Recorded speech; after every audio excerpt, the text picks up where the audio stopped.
Malheur à moi, c'est ma mort que je viens ce jour. Mon père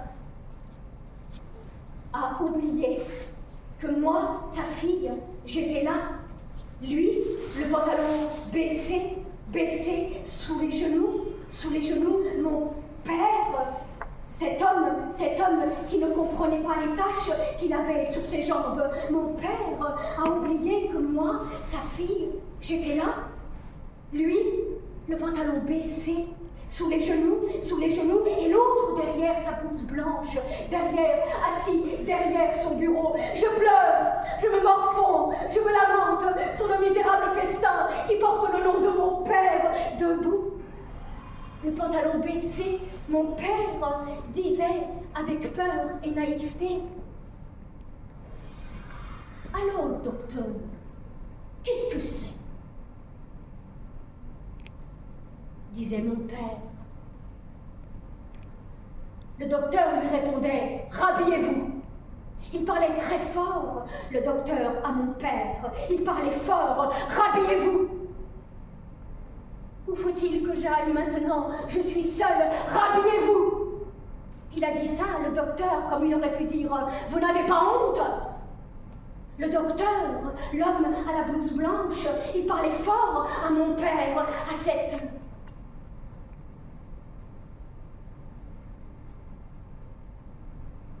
arabe.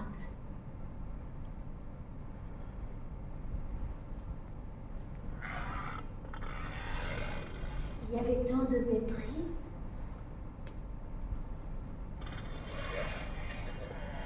Et cette arabe debout devant lui, le pantalon baissé et la voix effrayée de mon père qui voyait la mort visible sous ses jambes et la blouse blanche avec sa voix forte qui ne pouvait réconforter l'arabe. Et moi, au milieu, je me disais: mais pourquoi il ne parle pas à mon père normalement? Pourquoi mon père ne voyait rien? Mon père remettait sa vie entre les mains de cet homme sans compassion. Il n'entendait pas que mon père parlait si bien le français. Il écrivait sans faute. L'homme à la blouse blanche voyait l'arabe. Et moi, je voyais mon père.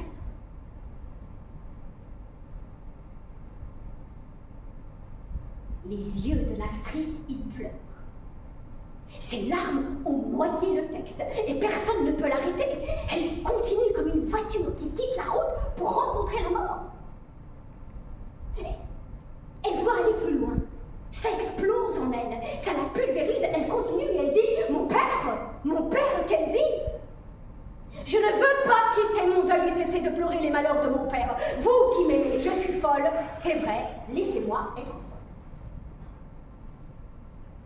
Après la mort de mon père, je suis revenue comprendre l'attitude du médecin. Je suis allée lui dire que ce comportement était indigne d'un homme, d'un médecin. Je suis folle, laissez-moi être folle. Que j'étais naïve. J'étais tout simplement venue lui dire que mon père, il fallait l'entendre rire. Vous savez, mon père, laissez-moi s'il vous plaît être folle. Je n'avais jamais entendu le rire d'un enfant dans le corps d'un homme si robuste. Mon père ne pouvait pas partir si vite, il était... Et voilà que l'actrice, elle sort un foulard. Un très long foulard. Mais il n'en finit pas de sortir, ce foulard. Mais d'où est-ce qu'il sort, celui-là? Et avec qui elle parle? Et ce qu'elle dit, c'est pas dans le texte. Le texte des lettres, moi, je le connais. Je l'ai lu et relu. Mais enfin, suis-je la seule à voir? À entendre? Mais écoutez-la! Je lui disais... À l'homme et à la blouse blanche, je lui disais: ça, c'est un cadeau de mon père. Il m'avait dit: il ne faut pas le perdre. Tu le mettras. Tu trouves que c'est beau? Ah ben c'est magnifique, papa. C'est vrai? Qu'il disait: oui, je le mettrai quand je serai serait très bien habillé, papa. Il faut être très bien habillé pour le porter, papa. Ah bon? Il disait, si fier.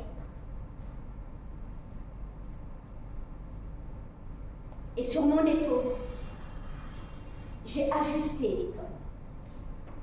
Je suis venue vous dire, l'homme à qui vous n'avez pas parlé m'a offert ce cadeau. C'était mon père. Mon père, c'était mon père. L'homme à la blouse blanche se taisait. La pièce était sourde.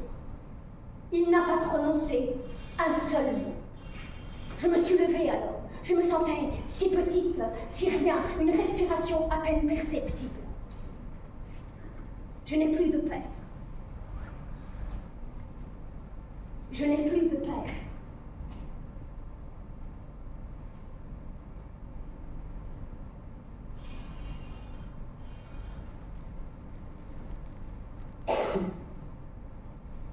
Je parle après la mort de mon père. Longtemps après. Avant, c'était pas possible.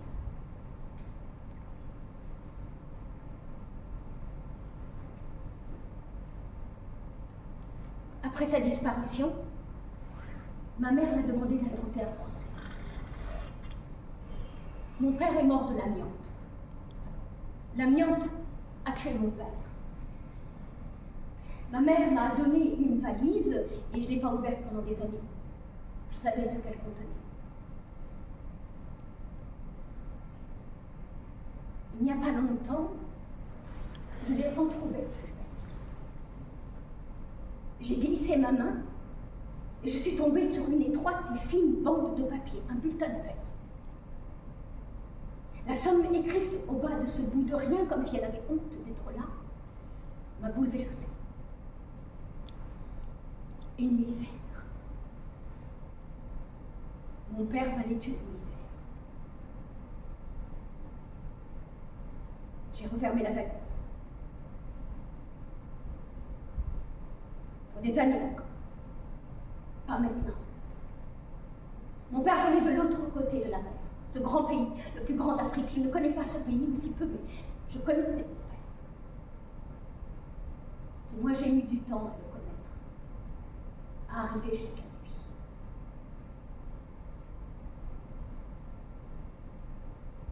Moi, je suis comédienne. Les mots, c'est mon métier.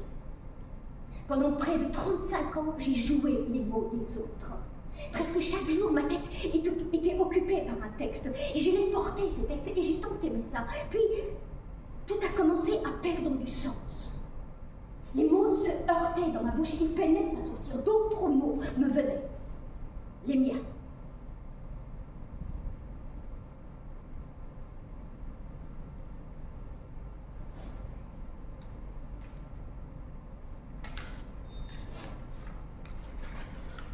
Il débordait ces mots. Il prenait trop de place, plus de sens pour les mots des autres. Dans ma bouche, il y avait ces mots. Mon père.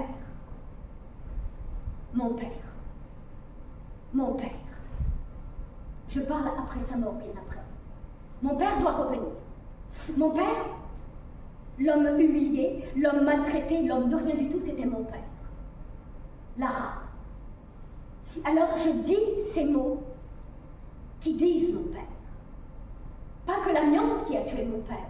Les autres l'ont amené à l'amiante et l'ont laissé mourir. Derrière l'homme mort, il y a des enfants, des petits-enfants, des arrière-petits-enfants et la vie qui doit continuer. Alors, je dis pour avoir le visage de mon père. Je dis pour que le visage de mon père soit éclairé. Mon père, il aimait aller au café, vous savez, mon père. Il prenait un café au comptoir. Ça coûte pas cher, un café au comptoir. Un café par jour.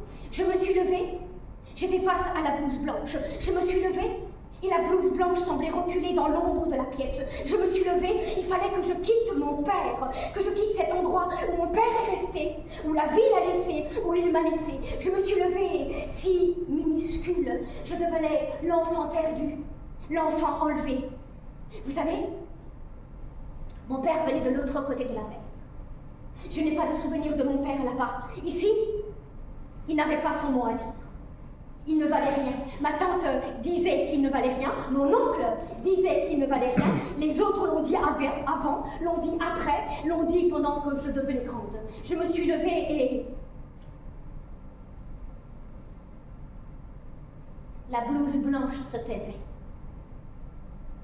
Se souvenait-elle de l'homme au pantalon baissé, lui montrant ses jambes, ses blessures? Oui, la blouse blanche s'en souvenait. Elle me regardait, sans parler. Je me suis levée alors. Petite branche morte. Mon père, cet arabe, m'a offert ce foulard. C'est pas rien, ce foulard synthétique. Il l'avait acheté à la Mecque. C'était beaucoup d'argent pour lui qui ne gagnait pas grand-chose. Et il travaillait, pourtant oui, il travaillait dur et beaucoup. On ne lui disait pas merci. On lui tendait un salaire de misère à la fin de chaque mois. La misère remontait jusque dans la bouche de ma mère, jusque dans nos oreilles, les enfants. Son salaire, c'était comme un morceau de pain moisi qu'on déposait dans la main amiantée de mon père et il fallait vivre avec le mois durant. L'amiante, la menace de mon père, notre menace. À main nue, il plongeait ses mains dans l'amiante, et elle replongeait ses mains, et encore, puis les urgences, l'avertissement, la mort qui se pointe, et tout le monde détourne les yeux, détourne. Et les mains recommençaient, et les morceaux de pain dans la main, et les privations, et la fatigue, et l'impuissance, mais le café au comptoir, il y allait quand même prendre son café au comptoir, mon père. Il sortait de sa poche une pièce qu'il déposait sur le comptoir. Une seule pièce pour la journée. Mais une pièce déposée chaque jour par mon père et les autres, c'est beaucoup pour le comptoir. Mon père au comptoir, c'était le temps de l'absence. La petite cuillère tournait dans le noir du café et sa tête partait en voyage. Un jour, j'ai emmené mon père au café. On sortait de l'hôpital. « Viens papa, on va boire un café au comptoir !» La fille de l'arabe a emmené son père au café. C'était la première fois et ce fut la dernière. C'était un événement, une histoire écrite à l'envers. La fille de l'arabe était fière. La fille a dit « Viens papa, on va au café !»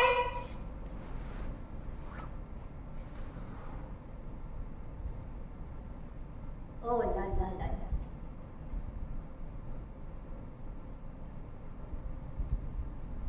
Avant de trouver du travail, j'ai mis beaucoup de temps. Trop de temps. Toujours on me disait non, pas de travail. Non, travail, non, pas travail. Je les maudissais tous. Alors un jour, je me plante devant un miroir et je me dis, toi, tu as un problème. Qu'est-ce que tu as? Et à force de me regarder, je me dis, mais celle-là, que dans le miroir, je la connais pas. C'est qui? Et je reste devant elle, je reste des jours, des mois, un an peut-être. Je reste, et elle ne baisse pas les yeux. Et ses yeux, dans mes yeux, j'entends qu'elle me dit, et toi, qui es-tu? Tu vas te transformer. Tu vas mettre une perruque, du rouge à lèvres. Tu effaces tout ce que tu es. Toute la vérité, toute ta vérité. Tu appuies tes pieds sur les racines de la terre. Tu reprends contact. Tu t'élèves et va. Rousse. Je suis devenue rousse. Je suis rousse maintenant. Je suis secrétaire, petite femme, pas plus d'1m58. C'est bien, c'est pas trop, ça rassure. Quand tu te mets devant un homme, tu arrives à la poitrine. Et lui, il peut regarder au-dessus de toi, il voit l'horizon, et toi, tu vois le fond de son corps. Quand toi tu es secrétaire, tu ne montres pas que toi tu en as dans la tête. Non, le patron, il est plus intelligent que toi. Mais si toi tu réfléchis parce que toi tu réfléchis beaucoup, lui, il fait une grande dépression nerveuse et alors, tu n'as plus de travail. Je l'aime beaucoup, mon patron. Il a les cheveux sages, avec une boucle toute tordue au coin de la nuque, et il tire dessus, mais elle revient toujours à ce qu'elle est, rebelle. Moi, quand il fait ça, je sais qu'il réfléchit, qu'il a un problème. Le premier jour de mon entretien avec lui, il pleuvait tellement que j'avais peur que la couleur se répande des goulines, que je devienne écarlate, que je devienne couleur honte. Je n'étais pas encore habituée à cette nouvelle tête que je trimballais dans la rue. Je vérifiais dans toutes les vitrines mon nouveau look pour être certaine que je n'étais plus la même, que j'étais une autre. Laquelle? Je ne savais pas encore, mais je savais une chose, repartir avec le travail dans la poche. Il m'a montré une chaise, je me suis assise et je tremblais tellement qu'on entendait le tic-tic-tic du talon qui frappait le sol. Impossible de retenir ma jambe. Et lui, il me regardait et moi, je devais rester concentrée, j'étais une autre. Tic-tic-tic-tic, le talon, trop fort le talon. Tic-tic-tic, trop fort le talon. J'avais peur de ne pas entendre ce qu'il allait me dire. Tic-tic-tic-tic, mais enfin qu'il parle. Tic-tic-tic, je vais me tendre en blonde. Tic-tic-tic, je vais exploser. Tic-tic. J'espère que vous n'êtes pas trop bavarde. Tic, tic, tic. Qu'est-ce qu'il a dit? La jambe venait de comprendre, le talon a fait silence. Vous pouvez commencer aujourd'hui, demain. Et voilà, la rousse a un travail dans la poche.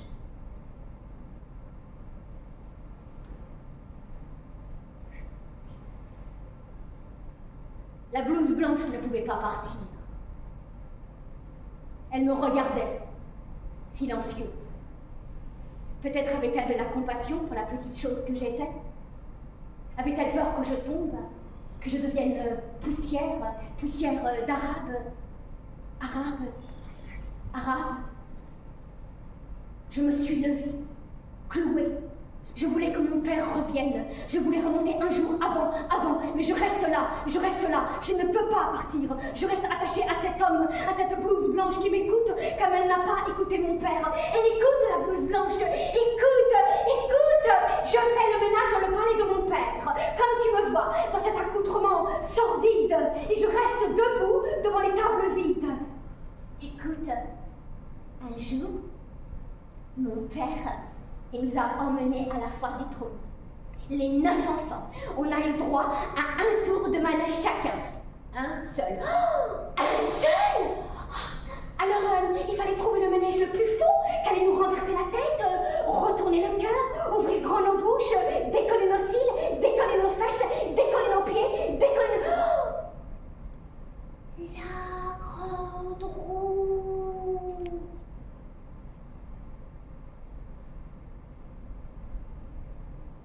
Mais c'est ça la grande roue? Mais elle tourne pas. Elle avance pas. Ou alors on se rend pas compte. On dirait qu'on fait la queue pour entrer en salle de classe le jour de punition. Un tour, un seul. Ne pas se tromper, s'en souvenir toute sa vie. Mon père et son salaire de chien nous a payé un tour de manège. Oui, il a payé les tickets de l'autobus. 11 tickets. Et il n'était pas question de resquiller. Gare à nous, chacun devait mettre son ticket. Mais c'est cher le ticket dans l'autobus. La règle dit, il faut mettre le ticket. Alors mon père dit, il faut mettre le ticket. Mais nous, les enfants, on n'a pas envie de respecter la règle. La règle n'est pas juste pour celui qui a trop peu. Mon père dit, et c'est comme ça, il faut respecter la règle. Mais nous, les enfants, on pense que la règle, elle ne nous respecte pas, car elle ne nous connaît pas. Mon père faisait tout ce que les règles disaient, mais nous, les enfants, on ne pensait pas comme lui. On est revenu de la foire du trône à pied. On a eu mal aux pieds.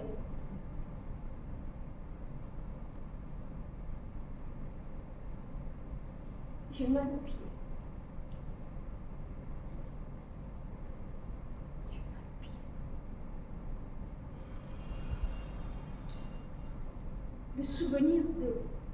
Le souvenir de ce jour unique remonte dans ma tête. Il fait tomber mes cheveux. Je veux les ramasser, les mettre sur ma tête. Mais il faut que je me penche, que je quitte du regard la blouse blanche. Et je ne peux pas. Je ne peux pas me pencher. Elle va se cogner, ma tête. Le haut de ma tête va renverser ce qui reste de moi devant la blouse blanche. Mes cheveux sont à terre. Ces cheveux que mon père regardait comme un trésor posé sur la tête de sa fille. Le trésor par terre, comme une flaque noire, trop creusée devant moi. Il y a entre cet homme à la blouse blanche et moi encore plus petite, il y a cet obstacle. Il y a mes mains tendues vers lui. Où est-ce lui qui me tend ses bras? Il va peut-être m'aider à passer au-dessus, m'empêcher de tomber dans le trou. Mais où est mon père? Où est mon père?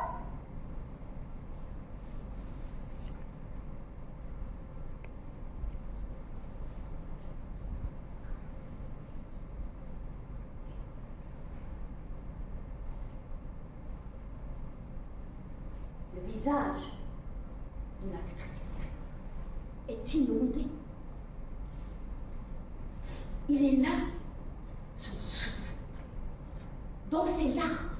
Et ces larmes deviennent des mots. Alors, elle parle, elle ne peut pas s'empêcher de parler.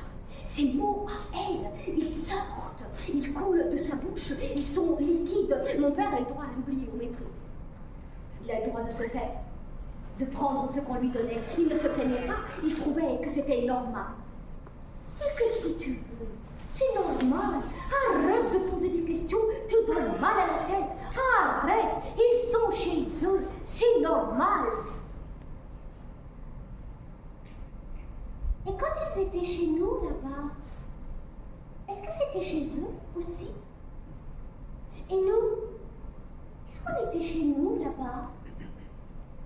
Arrête de poser des questions, c'est trop, tu donnes mal à la tête. À la maison, pas de problème, c'est trop, pas de problème. Allumer la télé, rire devant Benny Hill et tomber dans un western. Mon père, il a voulu que je voie l'usine où logeait la viande.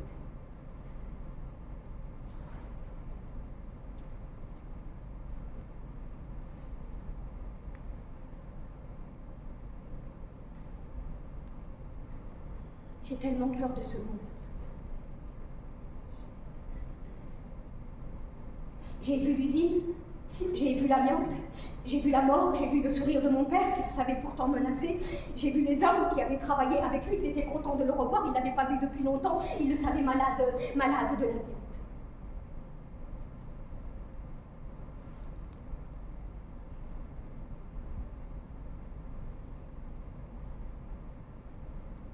J'ai peur de ce monde. Mon père, il voulait que je voie comme l'usine l'aimait, comme les gens l'aimaient. Lui, il souriait, et moi, je ne savais pas quoi faire de ce sourire. Alors je souriais. Ne t'inquiète pas, papa, je m'occupe de tout. Je ne me suis occupée de rien. Je me suis juste occupée à le rassurer.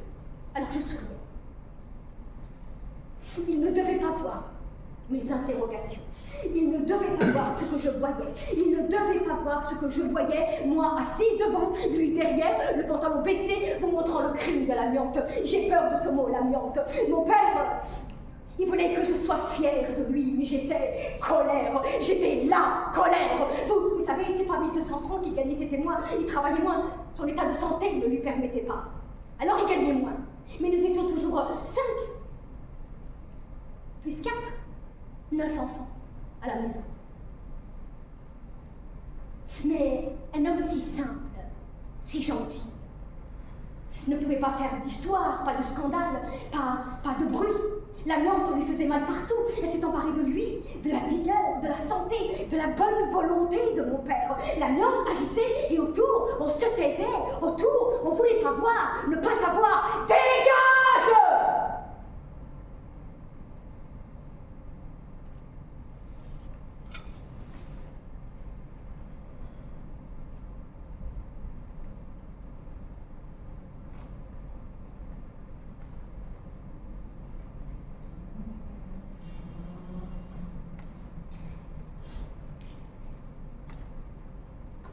Mon père, il est venu de l'autre côté de la mer. Mais ça, vous le saviez. Hein? Vous saviez? Il est venu de l'autre côté avec rien pour ses valises, rien. Il est venu pour repartir, pas pour rester un peu et repartir, reprendre ses enfants et repartir. Gagner de l'argent et repartir. Il n'a jamais gagné assez d'argent pour repartir. Pourtant, il fallait faire vite. La France avaler ses enfants. Vite, repartir. Mais comment? La France transformer ses enfants. Trouver une solution, repartir. Il les perdait, ses enfants. Il ne comprenait plus rien. Tout lui échappait. Mon père, il ne savait pas. Il ne savait pas comment faire avec nous, les filles. 5 filles. 5 paires d'yeux noirs qui vous toisent. 5 têtes brunes bouclées qui vous tiennent tête. Elles veulent tout. Elles ne veulent pas dormir. Elles veulent sortir, hurler. Elles ont de l'énergie. Trop d'énergie, elles débordent. Elles ne veulent pas dormir. Elles veulent vivre là maintenant tout de suite, tout bouffer. Elles ne veulent pas dormir. Elles veulent marcher, courir vite, vite, vite, vite, à toute berzingue. Elles ne veulent pas dormir. Elles veulent danser au-dessus du sol, écouter la musique fort, casser les vitres, cogner la trompette. Elles ne veulent pas dormir. Le travail tenait le père à l'écart de la maison. Alors les filles, elles préparaient des coups. Les filles qui préparent des coups, c'est sortir le soir, le samedi soir, comme tous les samedis, ne rentrer qu'au matin avant que le père n'ouvre les yeux. Profiter, on verra après. Et si on devait prendre des coups, et des coups, on en prenait, et pas des moindres, alors autant en profiter à la hauteur de la punition, ne pas dormir. Et jusqu'au matin, on dansait à tomber, on claquait nos talons, on s'emmêlait les tignasses. La mère était complice. Le père, on lui parlait en verlan, il ne comprenait pas cette langue. Les filles sont enfermées dans la chambre aux 4 lits superposés. L'entrée de la chambre est interdite au père. Ça ne se fait pas. Un père n'entre pas dans la chambre des filles. Alors, les filles, en toute sécurité, elles fomentent la fuite pour une nuit. Mais l'une d'entre elles doit rester, se sacrifier et couvrir les autres. Et quand le plan est prêt, elles sortent une par une, dans leur robe de maison, les gandouras. Le père, devant sa télé, regardait ce défilé de gandouras. Sous ces robes de maison, il y avait les jupes fendues, les mini-jupes, les décolletés, les parfums, les vernis à ongles, les cheveux sublimes, soyeux, symbole extrême de notre féminité. Il y avait nos secrets, nos rêves, nos amours immenses à faire peur parfois. Il y avait Paris en grand. Il y avait nos rires, la rue, la nuit, la musique, la danse et tout le reste. Le sage, l'interdit, le ménage, ça restait à la maison. Ce que le père connaissait de nous, les filles, eh bien, les filles à la maison, pourquoi? Pour sortir, donc, on se montrait une par une dans la robe de maison. On passait devant le père entre lui et la télé. On tournait à droite au bout de la table de 3,50 m, qui donnait sur la cuisine, qui donnait sur la salle de bain, qui donnait sur les toilettes, qui donnait sur la porte d'entrée. Et pour couvrir le bruit de la porte d'entrée, on tirait sur la chasse d'eau et dans ce bruit, on disparaissait libre. Il ne l'a jamais su. Devant sa télé, le père nous appelait une à une et la même répondait « Elle dort, elle dort, elle dort !» Et comment ça, elles dorment toutes? Ben non, pas moi, alors fais-moi un café. Le premier stade de la transformation pouvait commencer. D'abord, il fallait abandonner la gandoura et les pantoufles, les glisser derrière un buisson. Perchés sur nos talons, on prenait 5 cm d'un coup. Deuxième stade de la transformation, on libérait nos cheveux, ils dégringolaient sur nos épaules et plus bas, on se penchait, un coup en avant, un coup en arrière, on était prête, le petit sac à main avec le nécessaire pour finir le travail, le maquillage. Pour ce dernier stade, il y avait les toilettes d'un café, on entrait en Cosette, on ressortait en Cendrillon. D'ailleurs, un jour, mon père a croisé une de mes sœurs dans le métro. Il l'a regardée dans les yeux, puis il a continué son chemin sur le quai. Il ne l'a pas reconnue. Elle a eu les jambes coupées, obligée de laisser passer 5 rames de métro pour s'en remettre. Perchée sur ses talons, elle a failli mourir à 5 cm au-dessus du sol. Il ne l'a pas reconnue. Le père, à la maison, bercé par nos mensonges, dormait paisiblement. Ma mère, d'un œil et d'une oreille. Fais dodo, dodo, petit père, fais dodo, tes filles sont au bal. Qu'est-ce qu'on a pu se moquer de lui, nous les filles?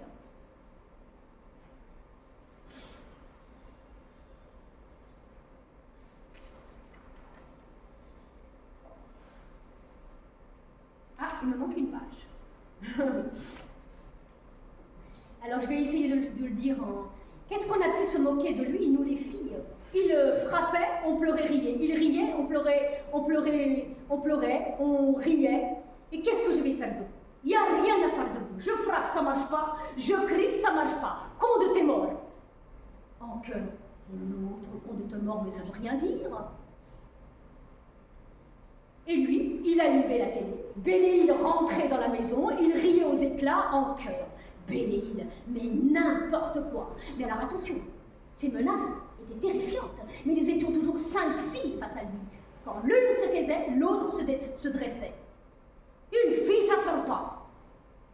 Ben pourquoi? C'est comme ça. Ben oui, mais pourquoi? Et ça reste à la maison.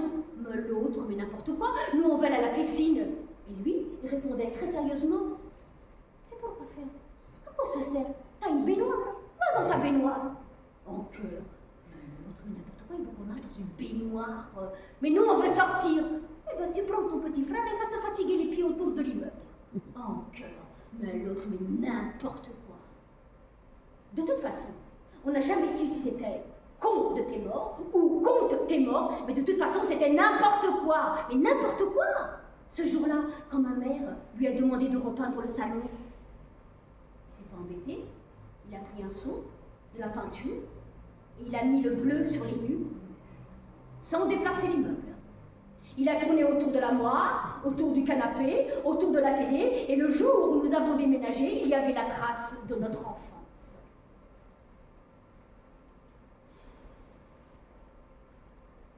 Je remonte à ma petite enfance, et les pourquoi étaient en embouteillage dans ma tête, et mon père s'énervait devant mes insistances. Mais enfin, papa, mais pourquoi? Et c'est comme ça qu'il disait. Arrête de poser des questions. Oui, mais pourquoi? Et c'est comme ça qu'il disait. Tu m'énerves, arrête. Oui, je m'obstinais. Alors sa main se levait, menaçante, puissante, mais je ne lâchais pas. Pourquoi? Et merde, qu'il disait, en abandonnant la partie et en mettant 5 R dans l'air.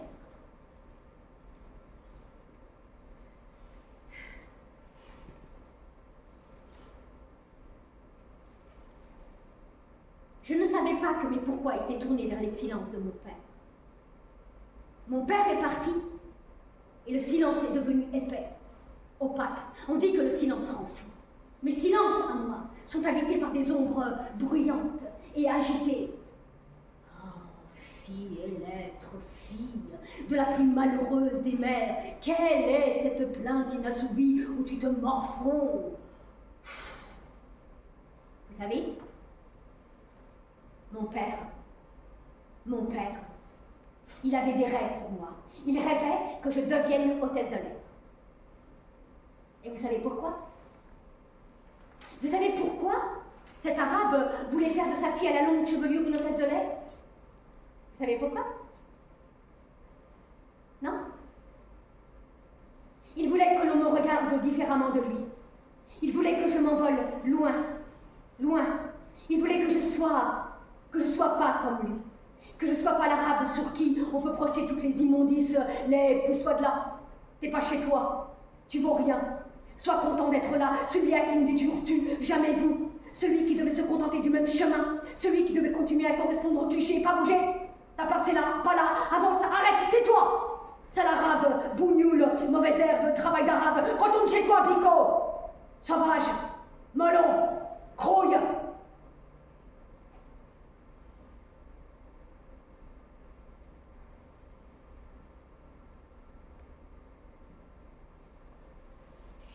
Pendant longtemps, moi, la fille, j'étais dans l'ignorance de ces injures qui désignaient des hommes comme mon père. Il en faut du temps pour se frayer un chemin vers son père à travers ces mots dégueulasses, ces mots indignes, ces mots poisseux. Il a fallu du temps pour arriver jusqu'à mon père, escalader la montagne d'injures et de mépris pour voir l'homme dans mon père, pour voir l'arabe. Pas que les hommes qui ont fait du mal à mon père, il y a aussi les habitants de la famille, comme cet oncle. Celui qui se taisait chez lui, qu'est-ce qu'il était mauvais chez mon père. Un homme qui était amoureux de Molière. Cet oncle qui a réussi et qui croit à son tour qu'il peut écraser l'autre pour que le mépris se détourne de lui et trouve meilleure victime. Il prend un semblable et l'assassine. Mon père a toujours été piétiné. Nous, les enfants, nous n'avions pas le droit de réagir. Lorsqu'il se faisait humilier, nous n'osions pas le regarder.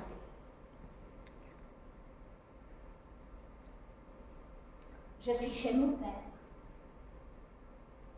Heureusement, il n'est pas là.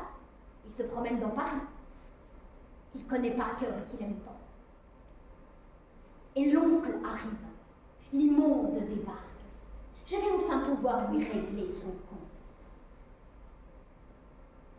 Je vais utiliser les mêmes injures, les mêmes expressions, les mêmes intonations qui ont servi à dénuder mon père. Prendre les mêmes armes et les retourner contre lui. Je vais lui montrer la porte pour qu'il l'oublie à jamais. Et le miracle s'est produit. Quelque chose s'est levé en moi, dedans en moi, a tambouriné, avait claqué la langue, roulé, puis déroulé la langue, et la langue arabe s'est formée dans ma bouche. Cette langue que je croyais disparue à jamais. Ce jour mémorable de l'oncle à la porte de la maison, recouvert de ses propres insultes, de son propre fardeau, ce jour-là, nous, les enfants, nous étions heureux et pour une fois, d'accord à l'unanimité. Qu'il se trouve un ailleurs ou se fracasser, ici on veille sur notre père. Maintenant, il fallait affronter la colère du père. Arrivé chez moi, d'une main hésitante, petite et fragile comme une feuille d'automne, j'ai composé le numéro de téléphone de la maison de mes parents. Je croyais qu'ils ne me disent « Mais pourquoi tu as fait ça? Pourquoi? C'est pas grave, il faut respecter. » Mais à mon grand étonnement, c'est d'abord le rire plein et sonore de mon père dans une oreille et dans l'autre, le rire de son enfance au bout du fil. Et qu'est-ce que tu lui as dit? Est-ce que tu lui as dit ça? Oui, papa. Oui, papa. Écoute tout le oui, écoute, oui, papa. Oui, papa. Et j'entendais bravo, bravo. Et j'entendais derrière sa petite femme, ma mère, derrière lui dire ça y est maintenant, raccroche. Je t'ai tout dit, raccroche, c'est bon. Il ne pouvait pas raccrocher. Il riait, mon père, avec une innocence d'enfant. Et on s'amusait, nous les enfants, à lui raconter des histoires de l'extérieur, du monde extérieur, celui qu'il ne connaissait pas. Papa, tu sais combien ça coûte une robe de haute couture? Et lorsqu'on lui donnait le prix, il riait. Arrête tes conneries! Il n'a jamais voulu croire qu'une robe de haute couture pouvait atteindre 30 années de son travail. Et papa, alors imagine, t'es dans le désert et que tu n'as pas mangé depuis 10 jours. Et à ce moment-là, apparaît un cochon. Qu'est-ce que tu fais? Et lui, il riait. Arrête tes conneries! Il n'a jamais voulu répondre à cette question. Mais nous, les enfants, on y revenait. Non mais papa, sérieux là? Allez quoi? Bon alors, tu es dans le désert et t'as pas mangé pendant 10 jours. Et à ce moment-là, passe un cochon bien dodu sur une broche qui tourne. Bien fumant, le petit halouf. Est-ce que tu le manges? Arrête tes conneries, qu'il disait. Il riait. On n'a jamais pu aller jusqu'au bout. Oh, on adorait aussi l'entendre faire les devoirs avec notre plus jeune frère. Écrire. Il disait à mon très jeune frère, en roulant les airs, évidemment. Et pourquoi tu vas à la ligne? Tu gaspilles du papier. Va jusqu'au bout de la ligne. Alors, mon frère s'appliquait, mais il s'arrêtait toujours au milieu de la ligne. On n'a jamais su pourquoi. Et mon père s'énervait. Et pourquoi tu t'arrêtes? Recommence. Quand je te dis t'arrêtes, t'arrêtes. T'as compris? Recommence. Alors mon frère s'appliquait de nouveau, si bien que son stylo ne pouvait plus s'arrêter. La ligne allait au-delà du papier. Elle se poursuivait sur la table de la cuisine. Et mon père hurlait: arrête, arrête, c'est bon, je te dis arrête. Mais où tu vas comme ça, con de tes morts? Arrête. Mon père était robuste. On pensait qu'il partirait bien après. Ma mère, si petite, si fine, si fragile, petit oiseau, il la portait souvent dans ses bras, ou plutôt, il la soulevait. Et en riant, elle lui demandait de la déposer. C'est bienvenu, c'est bienvenu. Et nous, les enfants, on regardait. Je regardais. Je ne savais que penser de ça. Que penser de ça? Mes pensées étaient arrêtées. Dehors, on disait, les Arabes, ils n'aiment pas, ils sont violents, ils connaissent pas la douceur. Moi, je voyais ma mère dans les étoiles et j'interrogeais là ce que je voyais là. Je me tournais vers mon amie Agnès et je lisais dans ses yeux ce que je devais voir.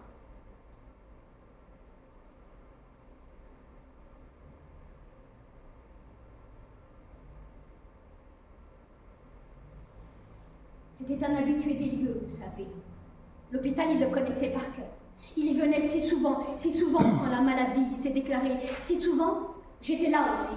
Je l'accompagnais dans ces longs couloirs pas très rassurants. Un jour d'urgence, il a été hospitalisé. Le lendemain, c'est sa femme qui s'est retrouvée dans un autre service. Alors là, il fallait voir mon père apprenant la nouvelle. Il fallait voir cet homme sortir comme un ensorcelé de son lit d'hôpital, dans son pyjama d'hôpital, les lèvres blanches, le corps tremblant. Il se cognait d'un mur à l'autre, il risquait de tomber, il étouffait, mais il fallait retrouver la petite femme, sa femme, ma mère. Il courait et je courais derrière lui pour lui dire de ne pas s'inquiéter, qu'elle allait bien, que tout allait bien, mais il ne m'attendait pas. La retrouver, mais un homme qui courait vers sa femme, se pouvait-il qu'il l'aimait?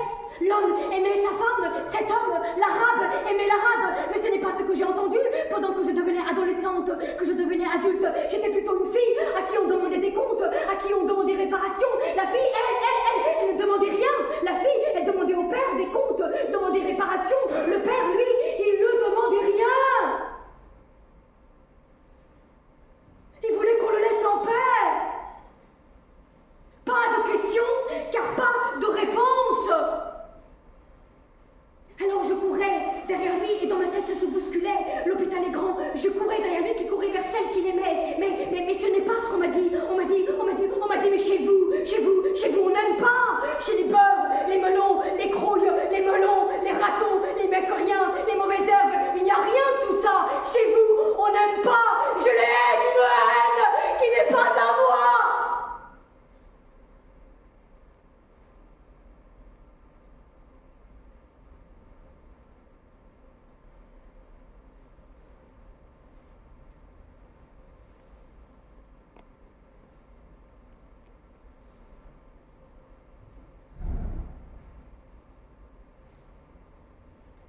On n'aime pas. Ça c'est vrai. On n'aime pas. En fait, ça ne fait pas partie de nous. C'est pas dans nos gènes. C'est ça. On nous l'a tellement dit. Pendant des générations, qu'on a fini par le croire. Personne ne va parler. Vous pensez que quelqu'un va parler dans un moment pareil? Mais cet homme qui court dans les couloirs de l'hôpital, qui court vers sa femme, il court, il se cogne, il va tomber, mais c'est rien, c'est juste l'arabe qui court derrière l'arabe, et derrière il y a moi qui cours derrière, et j'ai peur qu'il tombe, que je tombe, que nous tombions tous, et s'il tombe et qu'il ne se relève pas, comment je vais faire pour grandir? Regarder loin, au-delà de la honte, du silence, des blessures, de l'impuissance, de l'indifférence, du déni de cette histoire qui ne veut pas se raconter, qu'on ne veut pas nous raconter, mais nous on se racontait des histoires avec mon père. Nous soulevions des interdits. Pardon papa, mais je ne crois pas en Dieu.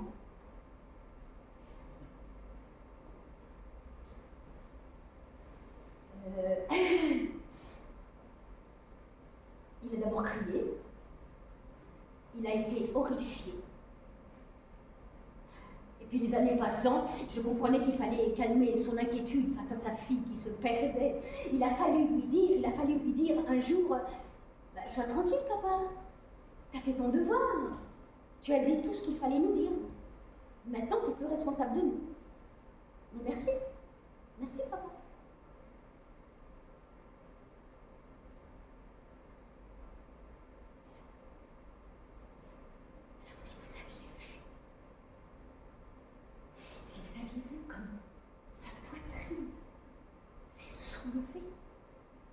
Elle a pris tout le vent qu'elle pouvait prendre en elle. C'était un vent doux, un vent qui revenait de loin, d'il y a longtemps, longtemps, longtemps avant le siècle, avant les massacres, la barbarie, les déportations, les destructions, les déstructurations, la maltraitance, l'humiliation. Et quand la poitrine de mon père a fini de se remplir, il a juste dit « Oh, tu crois vraiment ce que tu dis ?»« Ben oui, papa. C'est grâce à toi ce que nous sommes aujourd'hui. C'est vrai ce que tu dis ?» Ouais, c'est vrai. Lui, il les roulait, hein. C'était beau. Moi, je ne les roule pas, ils sont beaux. Son chant à lui était bien plus beau que le mien.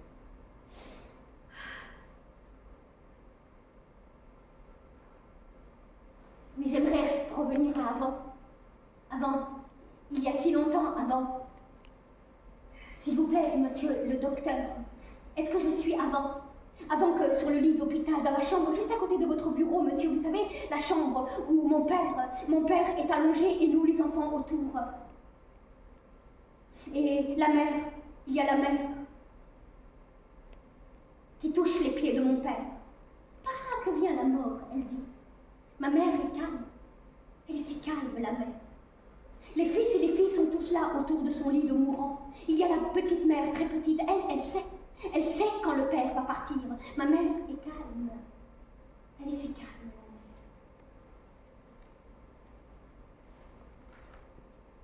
Elle dit, le froid a touché les pieds de votre père, elle dit. Ça y est, la mort, elle monte, elle dit. Et nous, elle va où la mort, maman? Elle dit, c'est l'heure. Elle dit, les mains de ma mère touchent les pieds, puis les mollets. Elle accompagne la mort descendue dans mon père. Quand cette mort-là, celle-là de mort, aura consciencieusement refroidi le corps, le cœur, le sang de mon père, alors nous étions des adultes, des parents. Mais là, subitement, autour de mon père qui partait, nous étions redevenus tout petits. Les petits accrochés à ma mère, on s'accrochait à elle, on s'accrochait à la plus petite des petites, on s'accrochait à son calme. Elle est si calme, ma mère, elle est si calme. Si elle est calme, ma mère, est-ce que ça voudrait dire qu'il ne partait pas? Et vous, monsieur le docteur, saviez-vous ce jour-là que l'arabe se taisait à jamais, laissant ses petits encore plus désemparés? Saviez-vous que je reviendrai vous voir? Moi, je savais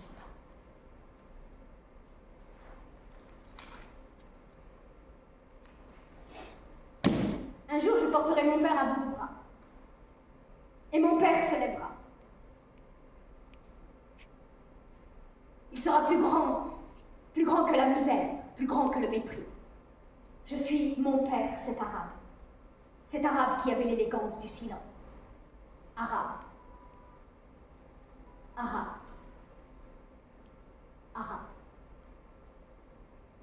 Un jour, une dame s'est excusée, le mot arabe lui avait échappé. Je lui ai dit que j'étais flattée qu'elle parle de mon père. Elle a rigolé, moi encore plus qu'elle. Mon père est parti, et je suis assise à la table de la cuisine, un bol de café au lait devant moi. Je ne pleure pas. Je suis calme. Silencieuse. Mon cœur se repose. Dans ma tête, c'est le silence.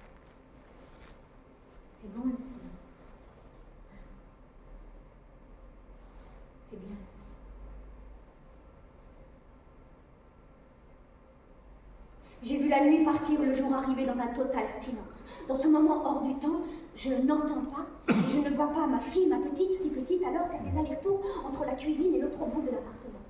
Elle fait des allers-retours en marquant à chaque fois une halte face à moi et repart horrifiée par ce qu'elle voit et dont je n'ai pas conscience. Mon visage est effacé par mes larmes. Pourtant, je ne pleure pas, mais ça ruisselle.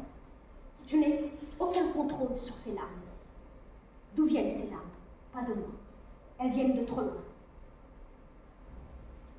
Je dis à ma petite, n'aie pas peur. Je suis triste parce que mon père est mort.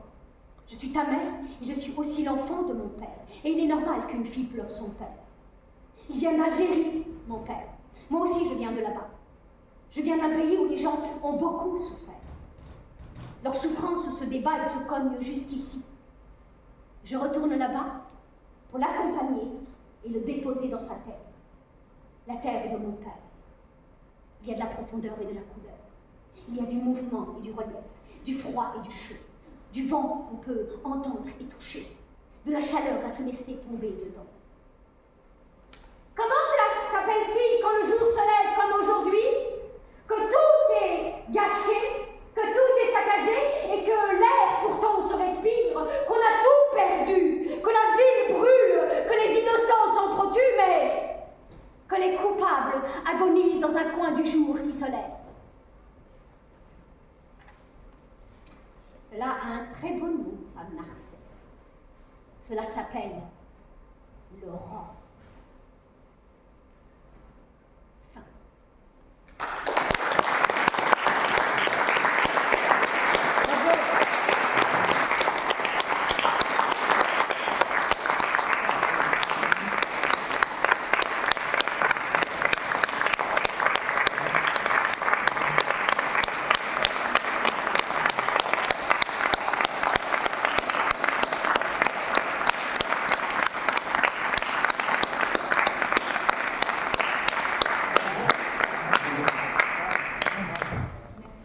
Wow. Ouais. Ouais, grand bravo. On a pleuré. Pardon? On a pleuré. Vous avez pleuré?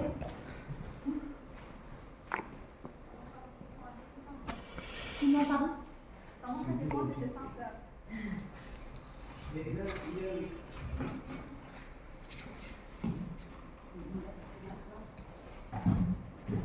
Je suis très heureuse d'être là. Vraiment, j'ai bien amusé.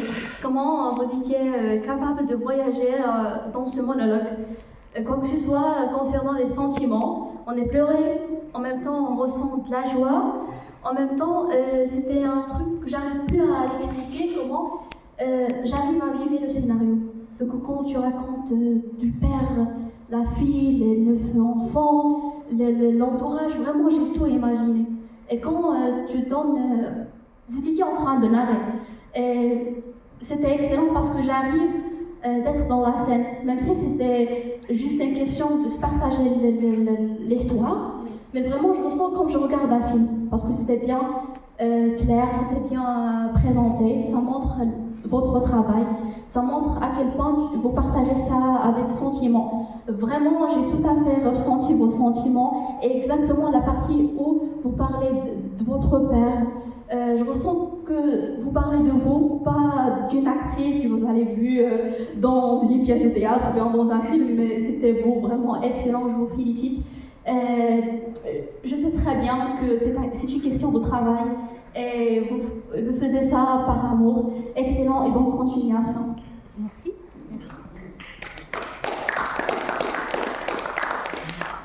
C'est vous qui avez présenté la pièce à Avignon. Oui, oui. Avec Kherdine Lardian, qui est le metteur en scène de la pièce. Effectivement, il y a beaucoup de travail. On a répété plus de 2 mois avec Kherdine. C'est beaucoup un travail de précision, beaucoup. Et puis tout le travail de Kherdine, qui n'était pas facile de travailler avec une actrice qui a écrit son propre texte.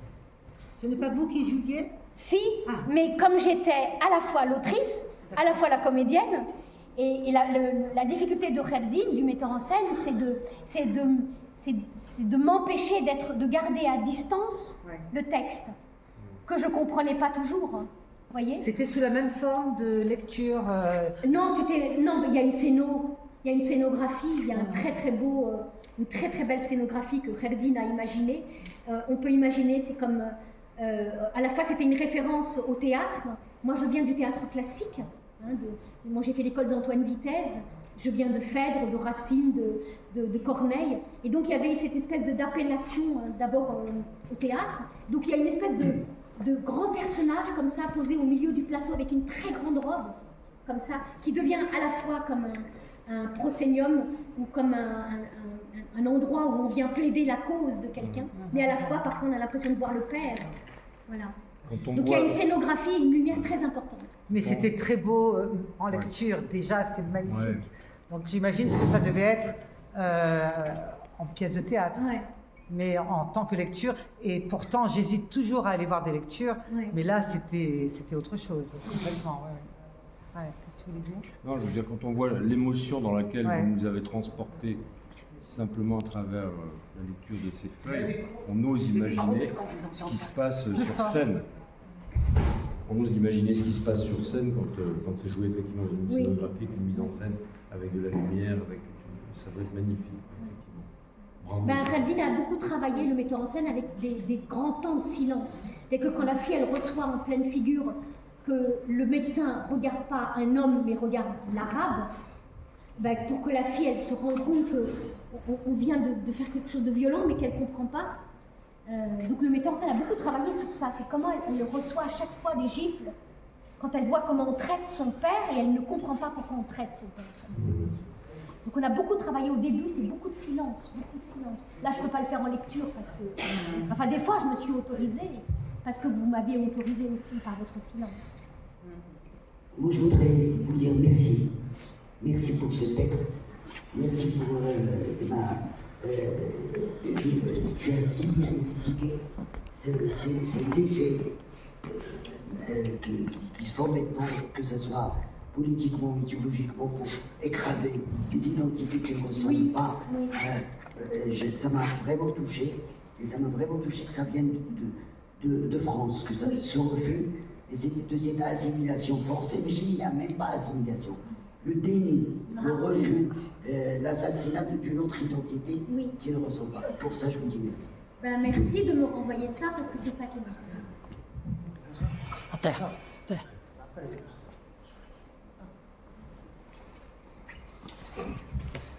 Merci beaucoup.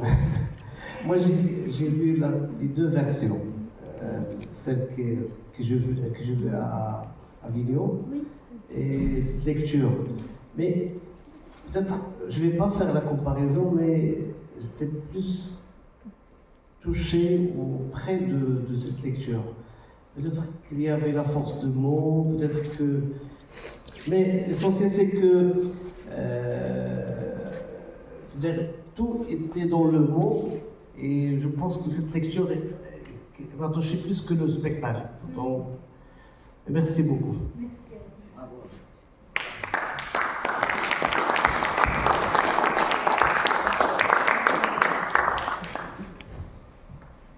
Est-ce que vous avez envisagé d'écrire la même chose? Ma mère, c'est arabe. Alors, pas ma mère, c'est arabe, mais dans mon cerveau et en moi, il y a cette envie de... Ma mère est encore vivante, et il y a cette envie de raconter le mystère de ces femmes-là.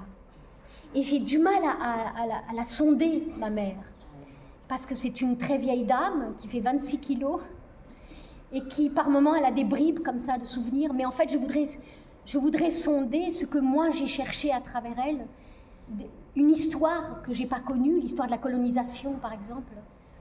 Et oui, j'ai envie d'écrire là-dessus. J'ai envie de savoir d'où je viens, parce que je sais qu'il y a eu une étude il n'y a pas très longtemps, ça a été fait par des militants et des scientifiques sur les conséquences de la violence. Je sais que je porte les conséquences de la violence de la colonisation, je le sais. Et c'est pour ça que j'écris, parce que pour dépasser ça, et parce que j'ai des enfants, et je veux que mes enfants, ils n'aient plus que l'histoire et non pas l'émotion. Mais moi, il a fallu que je traverse un ouragan d'émotions pour arriver à écrire finalement. Mais en fait, ce qui me vient à la fin de toutes ces traversées, c'est l'amour immense qu'on reçoit dans nos familles. Mais c'est immense. Et jamais on nous en a parlé. Jamais. Et je trouve ça criminel. Et aujourd'hui en France, où c'est extrêmement perturbant en France, c'est extrêmement dur ce qui est en train de se dire, de se faire. Et je me dis qu'il faut opposer la haine et la violence à l'amour. Il faut que nous, on soit plus forts avec notre amour. L'amour de tous, mais d'abord l'amour de nous-mêmes. Moi, je veux que mes enfants s'aiment. Je veux que mes nièces et neveux s'aiment. Qu'ils n'aient pas envie d'être quelqu'un d'autre, parce qu'on leur dit « soyez d'autres, on vous aimera pour être d'autres ». Moi, je ne veux pas de ça. Donc, il faut qu'on raconte nos histoires. Mais voilà, moi j'ai de l'amour quand j'écris sur eux. Je suis admirative sur eux. Mon père, je me dis, merde, ces gens-là, ils ont traversé des choses pas possibles, quoi. Et ils nous ont portés, quoi. Alors on s'est cogné, hein. Là, je suis très gentille, là, mais on s'est cogné à lui, hein. On s'est cogné à... Oui, mais l'amour, on le sent tout le long de la pièce, on le sent. Ben, moi, c'est ça. Ouais. C'est ça que je veux transmettre. La famille, on la voit. Voilà, quand j'ai des jeunes, quand ils me renvoient ça, je me dis, merde, ça, c'est ça qu'il faut. C'est ça que j'ai envie. Mais parce que, même si parfois, certains directeurs de notes me disent « Oh, ben, j'ai pas trop aimé », je dis « Mais c'est pas mon problème, ça. » En tout cas, le théâtre, la fonction du théâtre, c'est faire en sorte que les gens continuent à se parler. C'est ça la fonction. La vraie fonction du théâtre, c'est l'échange. Qu'on peut avoir les uns avec les autres, qu'on aime, qu'on n'aime pas, machin, mais que continue à se parler parce qu'aujourd'hui, on arrête de se parler. En France, on arrête de se parler.